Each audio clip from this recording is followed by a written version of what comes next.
Perfect. So I see actually some new faces on Communicator check-in today. So we'll just do some brief introductions. I am Diana Horn. I'm the executive admin for AURP.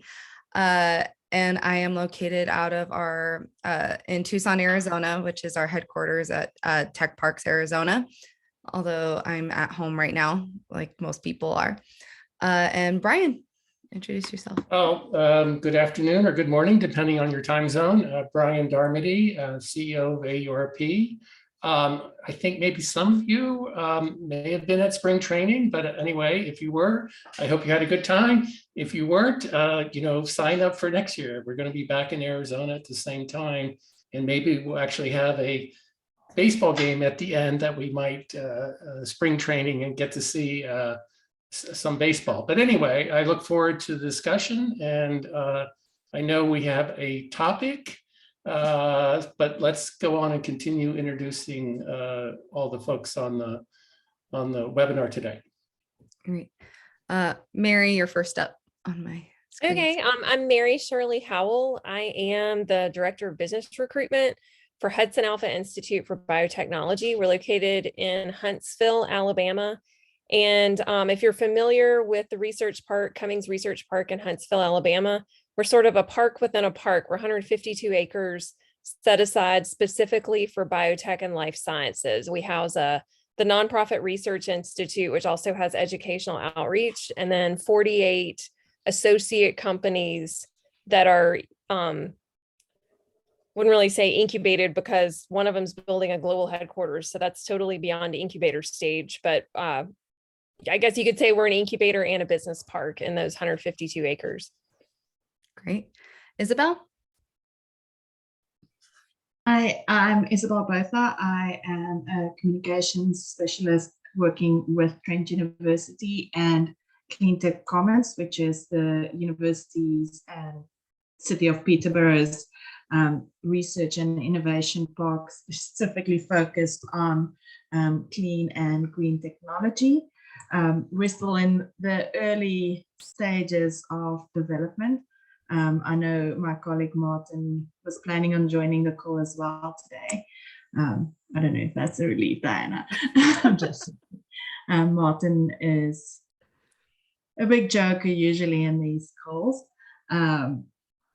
So I help with some of the communications around Cleantech Commons. We're still in the tenant recruitment phase at the moment. I'm very excited to possibly sign some of our first tenant buildings this year. So very excited. And I see Martin's joining just in time. Okay. Hi, Martin. Hello. Sorry I'm late. It's all Isabel's fault. Always. I was just telling everyone about Cleantech Commons, but I'm sure you've got a better sales spiel than I do, Martin. Where were you, Isabel, in the conversation? Just a general outline. Okay. Hi all, good to see you. Even Brian, good to see you. Brian, we're halfway through a conversation, Brian, that we haven't finished. Yes, I know. We will continue the conversation offline. Okay. So hi all, my name's Martin Ewell. I'm Executive Director at Cleantech Commons, which is a new 85-acre clean technology focused research park that is being built in partnership with Trent University, which is northeast of Toronto here in Canada. We have, as I say, about 85 acres of land, and it's on the main campus of the university, which is very focused. The university is very focused on environmental life sciences, biomaterials, water technologies, etc. So it really fits the theme of clean technology. And nice to see you all. Nice to see you, Martin. Thank you.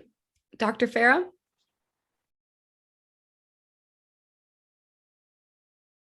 Hey, good afternoon, folks. Yeah, it's Mardi Gras down here, waiting for the music. Stephen Farrow, I'm an internist endocrinologist based in Biloxi, Mississippi with the National Diabetes and Obesity Research Institute. Don't remember exactly how many acres we have down here, but we're working to build out the Tradition Medical City Research Park. William Carey University School of Medicine is a close partner. The Veterans Department, the State Department of Veterans Affairs just located and is building a state veterans home here, which will give us an opportunity for clinical research with them. And we're working toward a 100,000 square foot, 5-story research center, which we hope will be an international draw for research excellence. And just for what it's worth, I don't take credit for this. It's the team that worked with me, but there's an International Association of Endocrinologists called the AACE. Every year they give an award for outstanding provision of endocrinology service to the underserved. And we received the award this year. So we'll go to San Diego for the ceremony. Great. Congratulations. That's awesome. Thank you. Cheryl?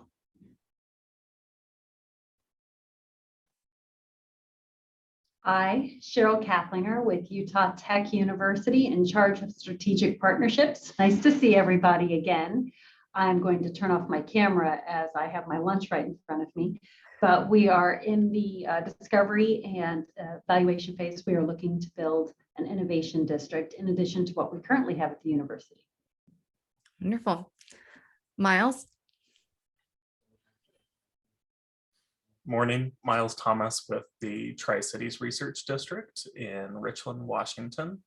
My day job is actually Director of Governmental Affairs and Economic Development for the Port of Benton, but I also serve as our Research Park Director in collaboration with WSU Tri-Cities, Pacific Northwest National Labs, Energy Northwest, and a couple of other partners.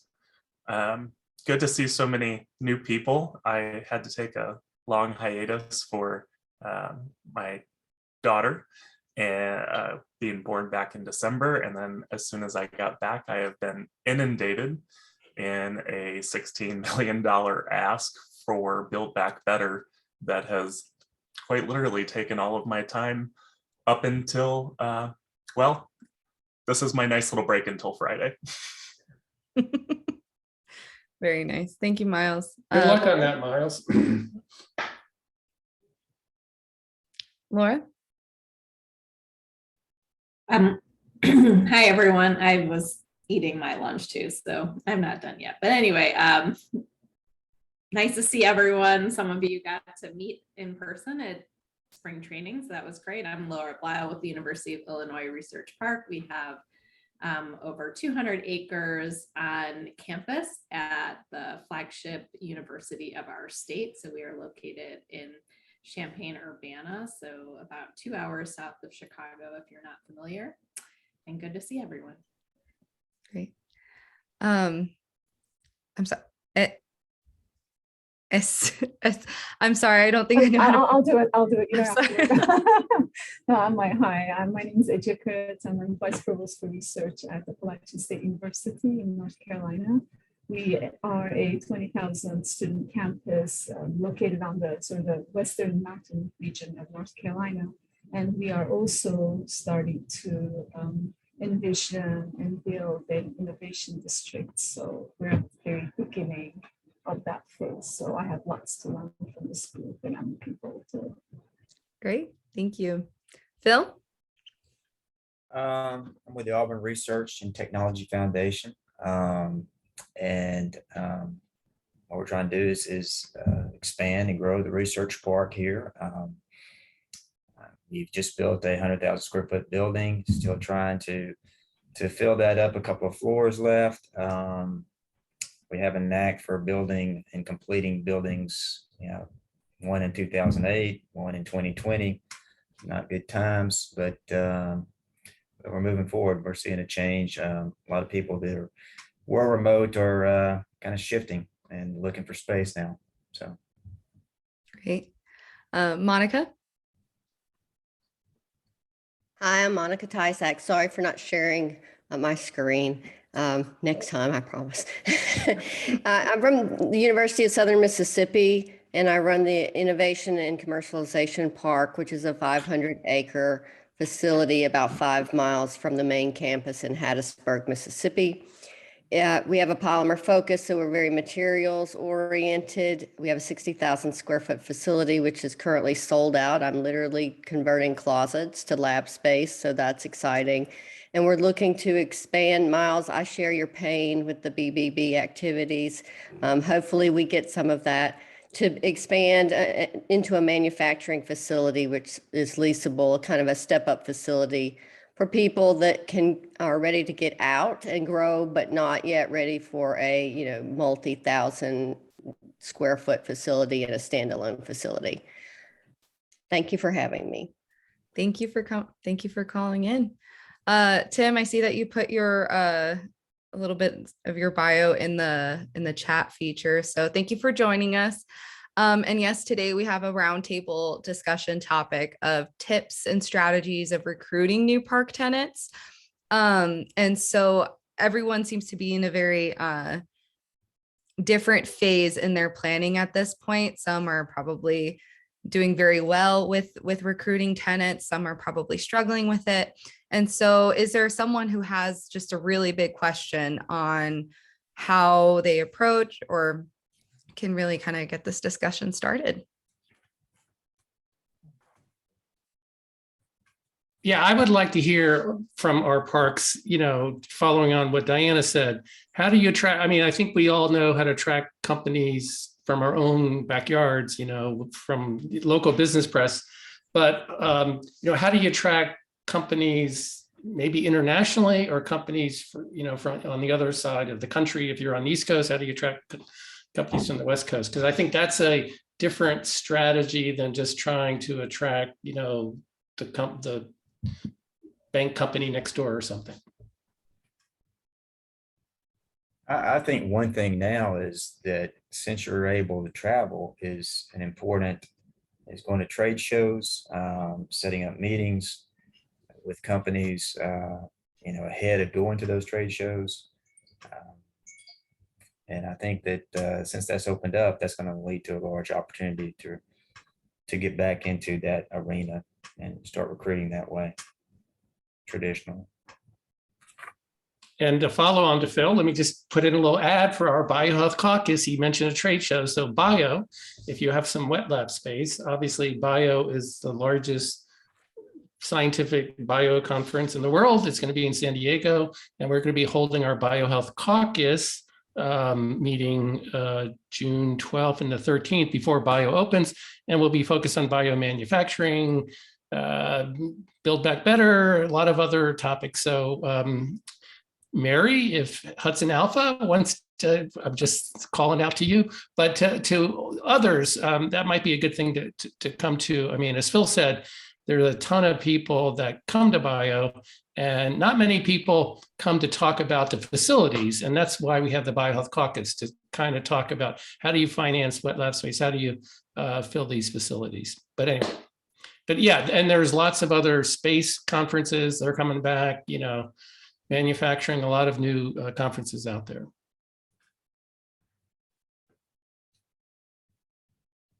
So I'm going to ask a question to my friends from Trent. You're kind of early. I don't know if you're yet in the attraction stage, but you're in Canada. Do you have a global outreach to US companies, or do you expect most of your companies to come from Canada? Well, good question, Brian. I think truthfully, I think our value proposition should be global, but truthfully, because we're at the early stage, my focus is very much on, building a value proposition for Canadian companies, not certainly more than companies outside of my own backyard. And that's because my own backyard is quite small, actually. I live in the university I'm affiliated with is in a community of only 150,000 people. So it's not a big metropolis. But that said, because of the strong research competencies of the university, I'm finding two things. I'm finding quite a lot of, well, at the moment, my biggest challenge is I've actually got too much demand for this amount of service land I have, which is sort of interesting, considering that I've yet to put up my first building, right? Which means either I'm selling vaporware really well, or it's an easy sell. I'm not sure which it is. But time will tell. I think we'll need to be a more proven entity with a more proven value proposition. Because again, I go back to the point that research parks are not real estate plays. It's all about the value add. It's about the value added services that the parks provide to tenants. And I think as we prove that out over time, I think we'll be able to expand our focus and our reach more international markets. That said, we do actually have some interest in sort of a soft landing facility for some markets. In India is certainly one, and they see the possibilities. They see Canada as a more attractive place to land in North America than, let's say, the US, for instance. So make it a stage gate approach. Land in Canada, get acclimated or acclimatized, and then worry about how to attack the US market from here. So lots happening there. But I'm interested to hear others' experiences and how important that value proposition is beyond just saying, well, we've got some great space or we've got some great ground for you to come and build on.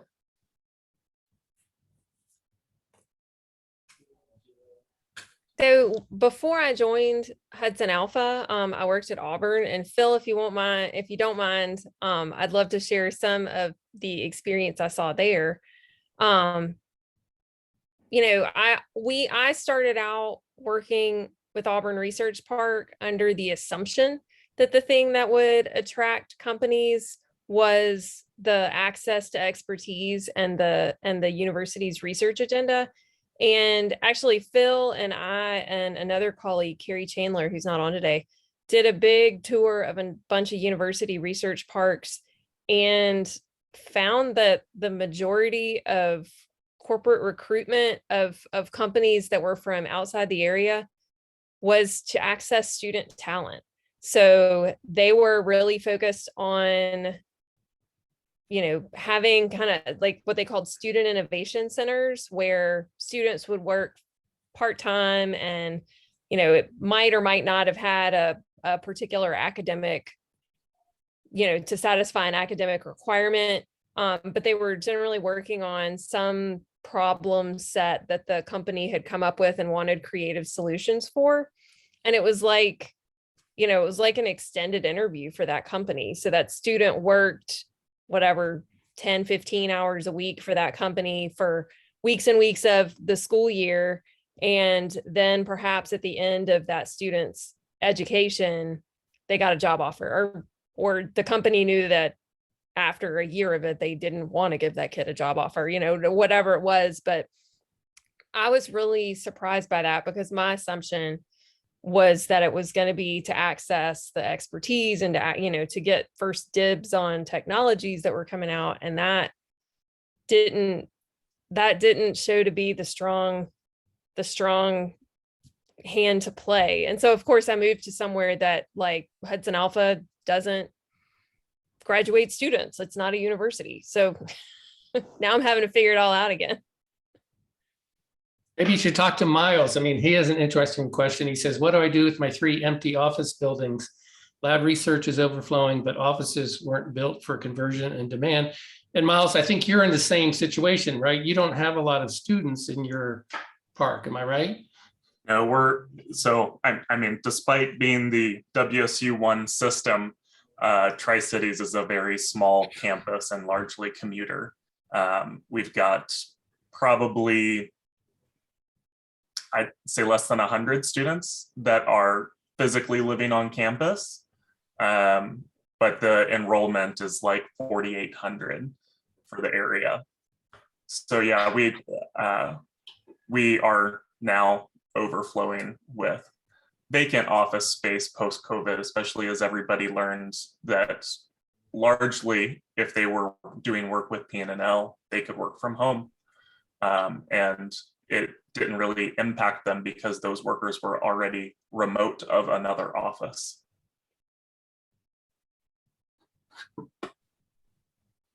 So the one thing, I don't want to distract, but in the in the Competes Act, there's a lot of new money for Department of Energy labs, including presumably PNNL.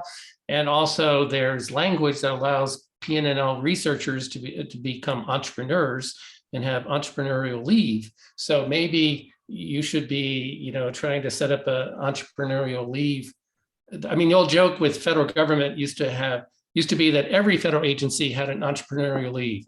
If you wanted to be an entrepreneur, just leave. But now they have a formal entrepreneurial leave program that for 3 years they can and they can also have secondary employment. So that's kind of an interesting opportunity for those of you who are near Department of Energy labs, you may have a whole lot of new opportunities with partnering with the DOE, and plus they're going to get and they have money for new energy incubators. Sorry, Martin, this is only US. One of the advantages of moving to the US, because the federal government's going to be dumping a lot of money into the Department of Energy. Our Build Back Better project is creating a building that is largely lab and prototyping and development space.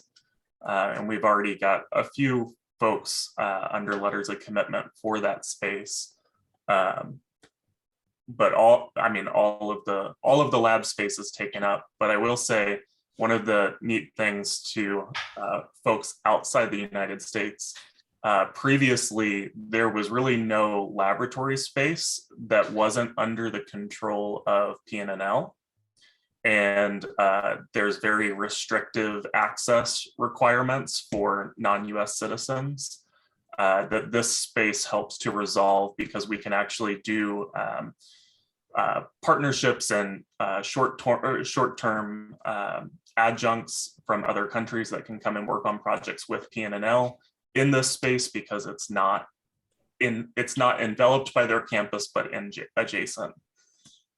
I'll tell people what PNNL stands for, because I'm not sure everyone knows what Pacific PNNL is. Northwest National Labs, and we are one of the US national labs. I guess the next closest one is Idaho.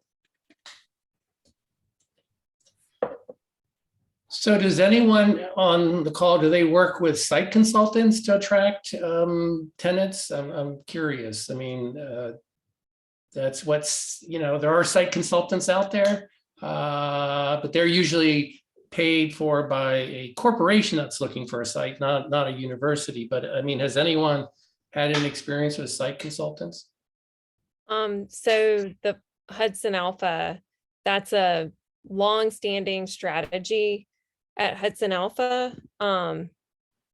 They have, Carter Wells, my boss, has interacted with site consultants for 12 years. I just went to my first Site Selectors Guild, and the other one was called Economics, but it looks like the word mix at the end of anyway, I went to 2 site consultant conferences, and my impressions were mixed at best as to how, I hate that this is being recorded, because if my boss sees it, I'm done. Even what was strange to me was that I was hearing from some medium-sized city, like traditional economic developers, that they were saying that they were having better, that, like this kind of dance with the site selectors, they still did it, but that they were actually having better returns on directly and proactively recruiting companies, because companies were starting to have their own real estate people in-house. And knowing that a research park really isn't a real estate play, unless you're, I met one particular site consultant who is focused on life sciences and biotech, and that's all he does. And he's based in New Jersey, and New Jersey is rich with talent and space for that. So I don't know if he would place a project in Alabama. And the other thing that I've noticed working with, just getting to know and talking to people about the location, the facilities that they've placed, is the scale of the facilities, like the footprint that they require, seems out of pace with what most research parks are. Hudson Alpha is located inside the second largest research park in the country by square miles. You've got Research Triangle, and you've got Cummings Research Park. We're humongous. And whenever I worked for a university research park, a company that was looking for a 120-acre site, that would have eaten it, it just would have eaten it up. And so if they're looking to place a 140-acre life sciences site, that's not a site, that's a whole campus.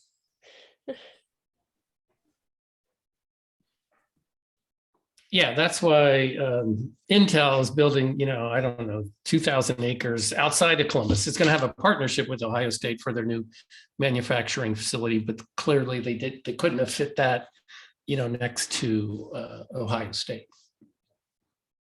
Yeah, this is- and I'm sorry, go ahead. I don't mean to blabber on. You're not blabbering. This is Monica. I just wanted to say from a lead perspective, we certainly work with the area development partnerships, so economic development groups. They always are kind enough to bring people by that they think might be a good fit. And then we also listen to site consultants, and we've certainly had site consultants, because of their familiarity, recommend us for further activities with government groups. But to answer the question, even though we interact with these people, I have not seen a huge amount of lead turnover into a real tenant from these groups either. So the one-to-one interactions in places where the topic is pertinent, right? So if you're a biotech and you're at a biotech conference, or if you're adjacent to a university strong in something like we are with polymers, we have a great polymer network in the industry. So that's just built in. Those are the most productive leads and contacts that we have. Okay, back to you, Mary. Well, the other thing that I would add to it is to echo what Monica's saying, like, we're absolutely open to working with people. Yeah, I've hosted 2 different site selectors on campus at Hudson Alpha since I started. If the way it works in Alabama, it seems to me, if I'm understanding correctly, because I'm kind of new at this, the site selectors often send their RFPs to the State Department of Commerce, and then the Department of Commerce disseminates those out to, whatever economic development and governmental organizations throughout the rest of the state for potential responses. And I don't know if Hudson Alpha is actually on the list of direct contacts. I mean, if it was a biotech or life sciences one, it might be, but it seems like they come to Hudson Alpha through the economic development, so in Huntsville, the Chamber of Commerce actually owns Cummings Research Park. So it comes through Aaron Koshut, who I think you all know. And we're more than happy to work with Aaron. I was just going to say the same thing as Mary. I mean, it's when you look at companies that are interested in a research park, they have to value or put more value in the intrinsic value than the cost of the dirt. And so that has to matter to them more. And as far as, the different ways in which you go about in recruiting, I mean, there's 3 different ways. One is you create your own leads. You have partnerships. I guess there's 4. You have the partnerships, like Monica said, working with economic development and figuring out, what is best suited for them, and them helping you to figure out what is best suited for the research part.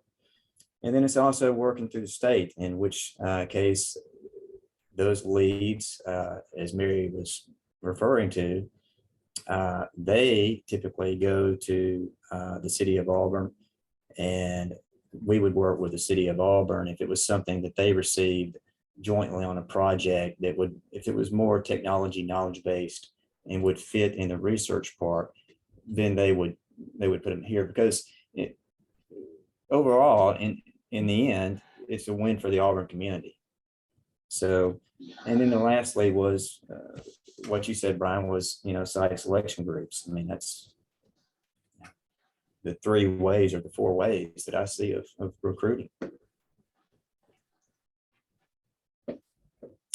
Yeah, and so we are increasingly AURP, so Columbus Innovation District, Cleveland Innovation District, and Cincinnati Innovation District just joined us. And so those are much larger plays. So yeah, I suspect they're not on the call today, but my guess is they work very closely with, Jobs Ohio was the one who brought them. Jobs Ohio, that's a statewide effort to recruit companies, grow them, but also recruit companies to the state of Ohio. And I'm sure they are on every site selector's list. So, you're seeing, as who said it, complicated? Miles, I said it's complicated. But so let's switch to local. So how do you work with a local business press? In our area, we have the Washington Business Journal, and there's a business journal in a lot of different states. I mean, do you guys place stories about companies in your park, or the fact that your park's there? What's your strategy, local strategy? I mean, I can speak to that, but I mean, media relations very rarely results in any sort of recruitment of companies. It's definitely great for brand recognition and for people to understand what we're doing, which I think is a big challenge. I still have students who think that there's University of Illinois research that's done at the University of Illinois Research Park. I mean, why would they think that? It's crazy. But anyway, that's what's, it's good for brand recognition and that, but it's very rare that that's going to get you a call from a company. Now, what I will say, I mean, there's a lot to be said. One of the things I haven't heard is, our best salespeople are our own clients. So I will say that we have had more leads from it recently. We have had several people who've been here for other reasons, whether they changed companies or whether they, or whatever. Actually, a lot of it is because they were with a company that had an operation here and then went somewhere else and brought this idea to their leadership. So we have several leads of that, and that's not uncommon in our park, honestly. So that domino effect of people move on, keep in touch with those people, watch where they go, is a really valued strategy, and it takes a lot of human capital, of course. But they're the people who really understand what you do and who you are. And so obviously for a more, we're obviously a little bit more tenured in that sense, but we've really only still been around for 20 years. So it's still, this is still a fairly new effect, but it has been very effective. I mean, we find, we get pressure. We have landlords that are essentially, our park is mainly ground lease buildings to private landlords, and the private landlords want us to be doing all these cold calls. I think in the history of the park, we maybe have one operation that's come from a cold call, and a small operation at best. So this is a relationship business, and we're really lucky here. I mean, we're selling the University of Illinois. That's what we're selling. We're selling our students. So Mary, you may have visited us because basically you described our park. So the student model is, of course, really something that's we have, I hate to say mastered, but I think it's something that people know us for. And so, but that's not the only thing. And really, honestly, a lot of the companies that are building out more space here are seeing it much more as what I would call what I called hybrid before everything went hybrid. The hybrid model would be the mix of the full-time people and the students as the value proposition and being with them. And so that's where we're seeing a lot of the expansions that we've had of current companies in our park. So growing the current footprints of companies has been a really big thing for us in post-COVID. Yes, there have been a few companies that have contracted or left, but I would say that that's been offset by the ones that have really doubled down on their investment here and expanded.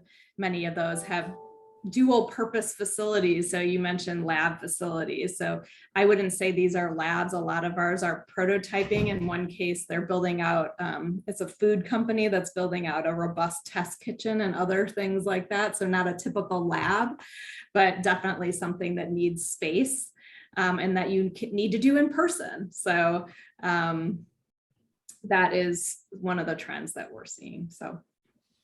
Yeah, let me jump in because I recruited companies to the University of Maryland Discovery District, and we also had a developer. We had several developers. I would say, consistent with Laura, I don't think we had the developer ever recruited anyone. They were all, university, related, either university spinouts or faculty member worked with the company and the company said, oh, and then they also wanted to be near students. So they got that. And I also want to answer, Tim asked a question about partnerships with DOE and federal labs. So one of the things in our park, because we're in Washington, DC, and Congressman Hoyer, who was nearly Senate Majority Leader, was our alum. So I worked a lot with attracting federal labs, and I guess partnerships with federal agencies. You have to work with your congressional delegations, and you have to work with a group called GSA, because they're in charge of all federal construction, except for DoD labs. That's the Army Corps of Engineers. So making sure you're a congressman, if there is an opportunity for some federal lab, I mean, they clearly would like to be near a university rather than, in some greenfield or business park. So that would be the only thing I would say about partnerships with federal labs, is you have to get your local congressional folks interested. And with DOE, I mean, they have a lot of new programs they may be getting, and they may be funding energy incubators. But that'll be on a competitive basis, just like an NIH grant. So, more to come on that. But I'm sure AURP will, if those proposals come out, just like the Build Back Better, you'll hear about it either through AURP or your local economic development folks. So this has been very helpful, by the way, thank you. And of course, I'm looking at both the international experience and then the North American experience. Obviously, the US one is the largest one. So let me ask you guys, I mean, obviously in the US, you guys like to throw money at things. Money, a bit of intelligence, but more money at things. Don't worry, folks, it's only me and Brian. Quick question, how many of you see what you're offering to the market as a commodity and you compete on price, or you compete only when there are great incentives to bring companies to your park, versus how many of you see what you're offering as a premium offering, as a premium product offering that people will pay more than the market to be at or in, for instance? It all goes back to that comment around price of dirt, right? So when I say a commodity, if you're competing purely on the price of your dirt, it's one thing versus a premium offering, that's it. I mean, for us, we're not selling land, and we don't set the prices. In fact, we have the most expensive real estate in town, which has its problems, frankly. I mean, we wish we had more of our homegrown startups here, and the, developer doesn't really care about homegrown startups. They're not credit worthy, and they, they want, the big dogs. Well, we have Fortune 500s and privately traded, and, so that makes sense why they would want those, 10-year lease, 5-10-year leases. So I don't know. I mean, maybe my comparison is not that helpful to you, Martin, but I guess I would just say it's a little bit different. But I think from what we're selling is really, our commodity is our biggest export, which is talent, for one thing. And so, and we happen to have not only one of the best engineering schools in the United States, but also one of the biggest. So it's talent at scale. So that's really important. Lots of places have talent, but so I guess I would just say is figure out, what do you have that so I can say, oh, talent, but it's really the talent at scale is what we're selling. Thank you, that's interesting. We're in sort of a similar position, although I will say, at least for background on our research park doesn't own any land or sell any land or lease any buildings. They are simply our nonprofit mechanism for many entities to work together, and for my employment entity, Port of Benton, to be able to offer subsidized rates to startup companies. So we typically go after things like the Build Back Better proposal that's currently being offered by the Economic Development Administration. We typically go after those to be able to construct space or renovate space for our startup companies that are coming out of the lab, because they can't afford largely what the private entities are offering in our area. and we're only able to subsidize that because we're a public government entity, and the other members of the district are largely public entities, except for we've got like 4 private developers that sit on the board and help us to recruit. However, it's kind of going back to what Laura said earlier, but we have developers that sit on our board and want us to be out there selling land for them, but they want us to be selling those opportunities at a 30% over market rate markup for them. And that our expertise here is more in developing those startups into capitalized, successful, profit-driven companies that can grow into those spaces when they are satisfactorily commercialized. But we are not their broker. And it's hard to make that distinction often. And it's hard because they are offering space at a premium, we're offering space at a subsidy, and they see that as competition, not that they are not offering any space at a price point that startups that we're facilitating could afford. So we always try to hone in on those opportunities to tell them, well, look at these folks that graduated out of our space into yours over 5, 10, and 15 years. The other piece of that, I guess, is we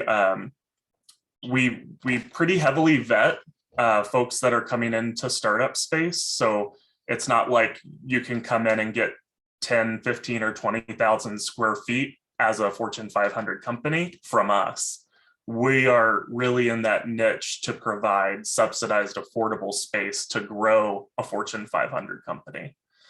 The other, I guess, one last component I'll say is on the competition aspect, asking someone to wait for their graduating out return on investment for 10 or 15 years is really hard to substantiate in the short terms that brokers expect that to occur. But us being a nonprofit also gives us that ability to say, here's where we're at. And yes, we are that very, very long-term incubation into your space. But a lot of this would never occur if we didn't have the foundation to developing folks like this out of our university system and out of our national lab.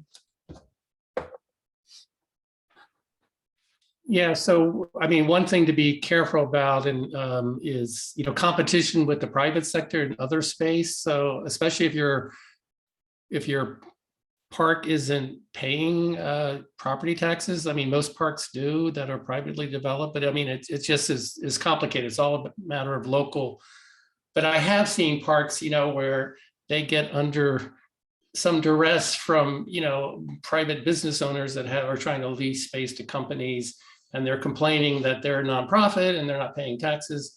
On the other hand, many of our parks are organized so that the buildings on the park, even if it's owned by the nonprofit, they're paying property taxes. So that solves that problem. Anyway, it's just something, Martin, to be aware of. But I mean, your community sounds small enough that you may not have that problem. But I know some of the parks in more urban areas, to your commodity issue, if you're just, trying to rent space cheaper, underselling the private market, that's not a good thing. But most parks, as Laura said, they pay a premium to be there. So it's complicated.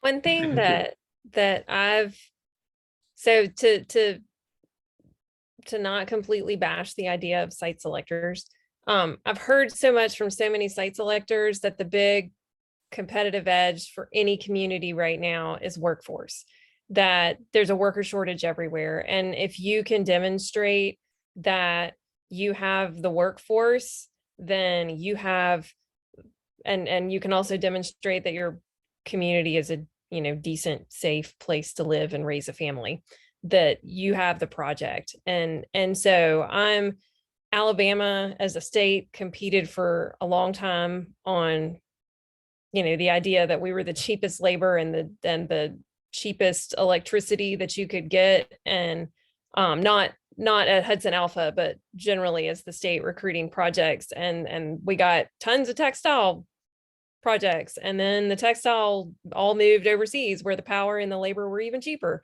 So, you know, like I'm when I first learned about economic development, that was a lesson that I took pretty seriously, that the race to the bottom is nobody wins.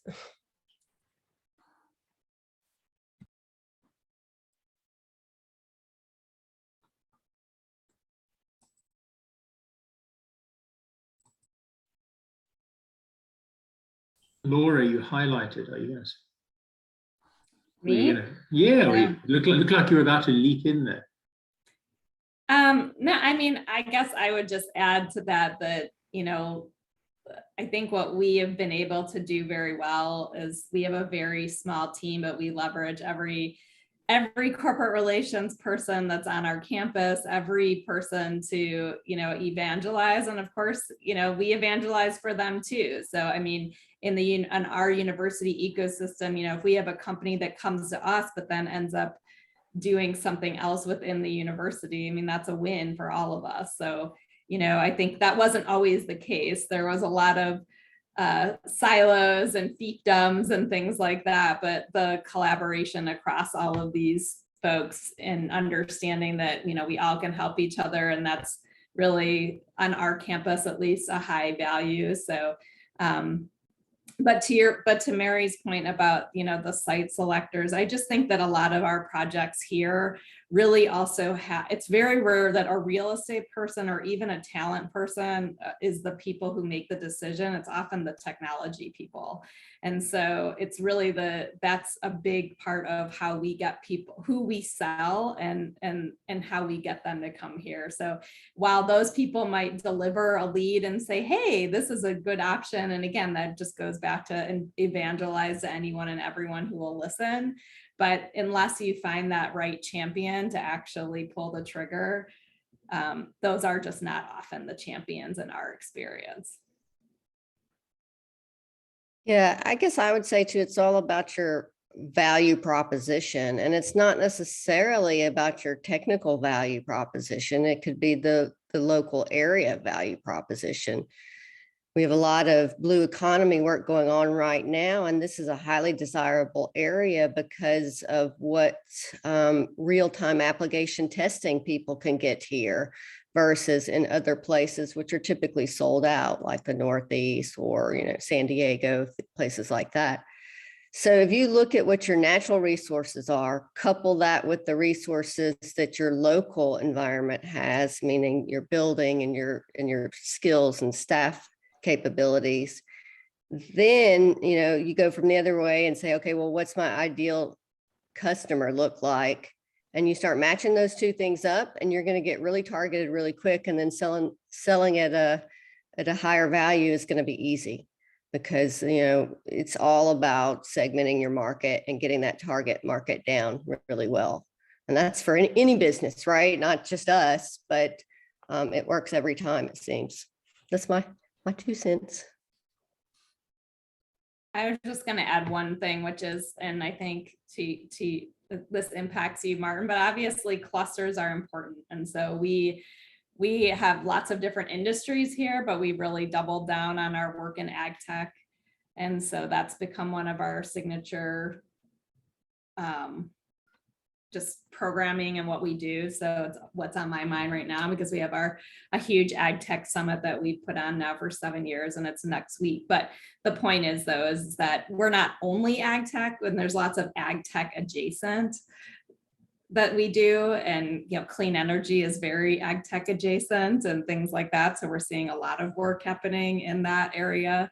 So that's just been something that's obviously been, but it took us a while to get to that point, frankly. I mean, John Deere has been here forever, but it wasn't until there was a, you know, I forget what the word I'm looking for is, but anyway, you know, basically just we needed to have some momentum around that to really build it up. Well, thank you all. That's all very helpful. Excuse me, very helpful.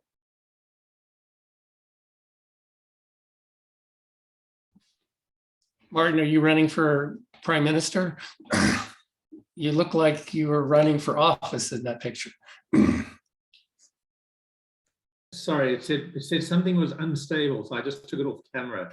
No, that's just, you know, that's just me putting that's the once a month when I take a bath, Brian. I also put on a suit to impress everyone.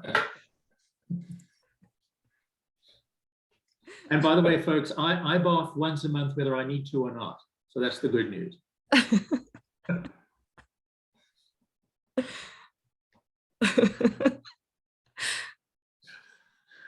Don't encourage me to. Great. Well, I guess we'll end today's communicator check-in. Just some housekeeping remarks. The next communicator check-in will be. Wait a minute, Diana, wait, before we close out, I just want to make one recommendation to this group. I think marketing research parks and innovation districts would be a great topic for Toronto. And as you know, we don't, the ideas come from AURP. So I would think that, you know, remember who the audience is. There's, you know, new research parks, there's mature research parks, you know, and the theme is international. So, you know, I think this group might want to collectively think about putting together a proposal. Maybe just that's the theme. And if you have some ideas, but, you know, is there some PR firm anyone's worked with or something? I don't know. But I think that would be an interesting topic for Toronto, just because it's something all parks, you know, have to deal with. How do they market themselves locally, internationally, you know, domestically? So I hope you all think about that and we get a submission on that general topic. I'll leave the note that it kind of echoes what Laura had said, but all of our marketing are like social marketing, placing ads in trade and industry magazines and on websites related to industry.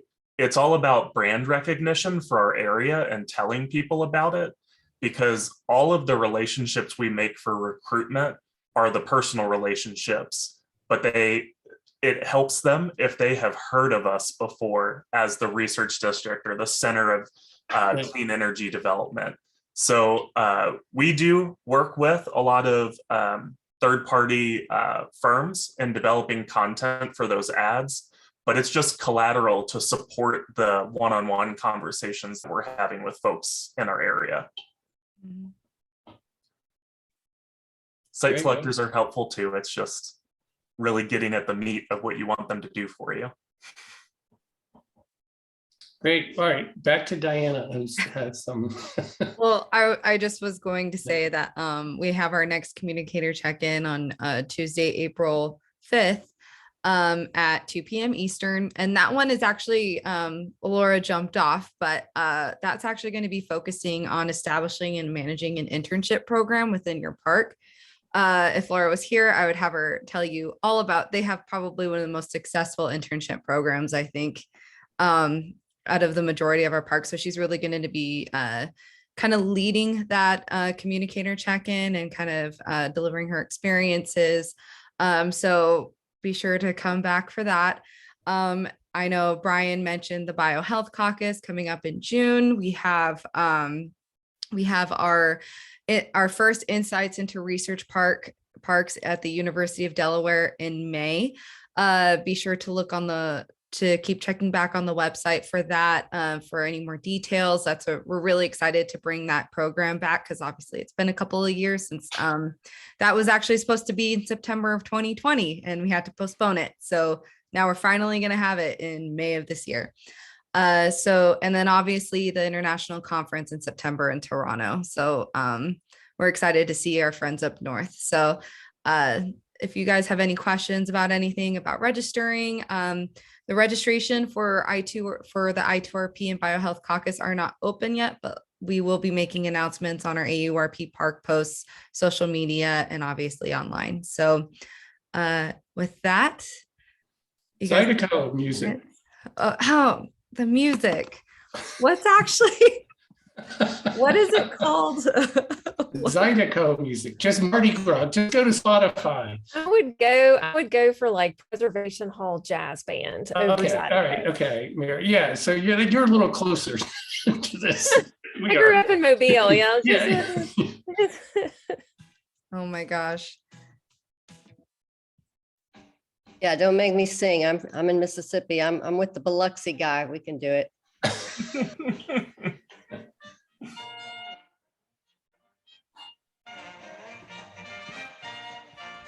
There we are.